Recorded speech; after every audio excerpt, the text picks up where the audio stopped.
Hello, Arkansas fans. Cal commented on a controversial topic in college basketball these days. Did you see it? Let's get to the news. But first, subscribe to the channel and continue receiving more news from Arkansas. The debate about eligibility has returned to the center of college basketball.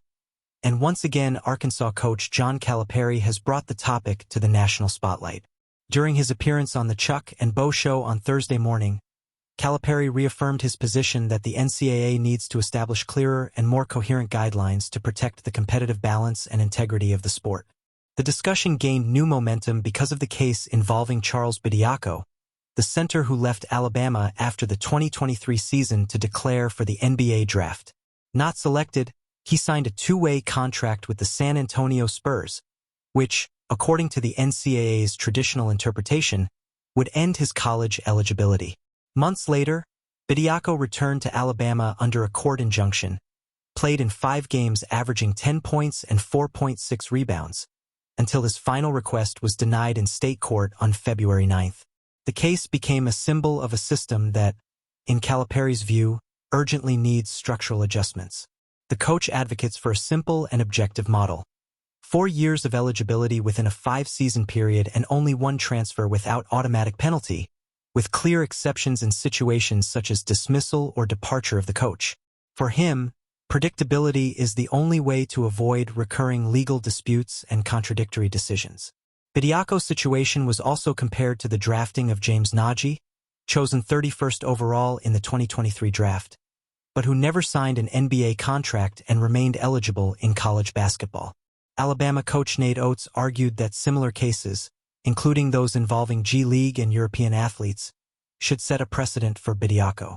The NCAA, however, maintained its interpretation that any contractual agreement with a professional league franchise automatically results in loss of eligibility.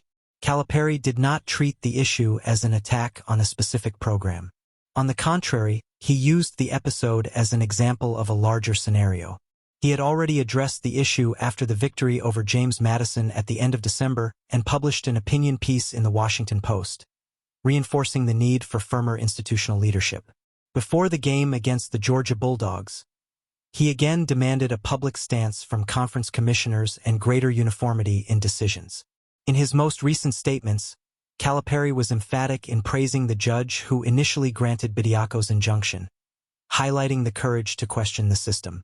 At the same time, he warned of competitive distortions that can arise when there are no well-defined parameters. His statement regarding the possibility of an athlete at an advanced stage of life competing against an 18-year-old summarizes the concern about age balance and physical maturity on the court. The Razorbacks coach's stance does not represent resistance to the transformations in the sport. He reiterated his support for naming rights agreements, acknowledging that athletes have the right to explore their market value. However, he emphasized the need for protection mechanisms that prevent financial exploitation and ensure that academic training remains a priority. For Arkansas, Calipari's public position reinforces an image of active leadership during a historic transition in college basketball. Amid regulatory changes, legal battles, and increasing commercial pressures, the Fayetteville program demonstrates alignment with a long-term vision that seeks stability and competitive fairness. More than commenting on a specific case, Calipari uses the debate to push for structural reforms, a movement that strengthens not only his own team but the national scene as a whole. On the eve of the game against Alabama on February 18th, the topic naturally adds tension to the atmosphere, but the Arkansas coach's speech goes beyond specific rivalries. So how will this play out? Leave your opinion.